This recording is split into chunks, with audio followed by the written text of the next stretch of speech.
Во сабота започнува трката за 123 претенднички места во Собранието на Република Македонија.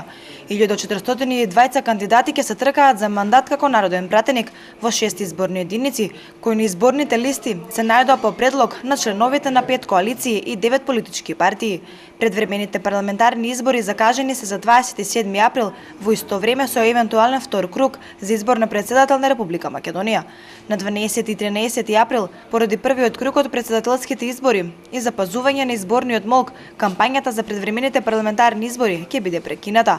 Оваа одлука ја донесе Државната изборна комисија со цел да се запазат правилата. Владеачката ВМРО ДПМН најави дека во сабота кампањата ќе ја почне со митинг во Скопје.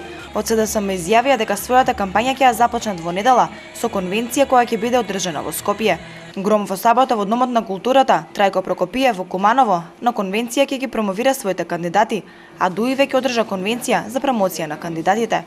Заклучениот избирачки список за предвремените парламентарни избори, Државната изборна комисија треба да го потпише според роковникот на 17 април, а веќе се утврдени и листите како изгледот на гласачкото ливче.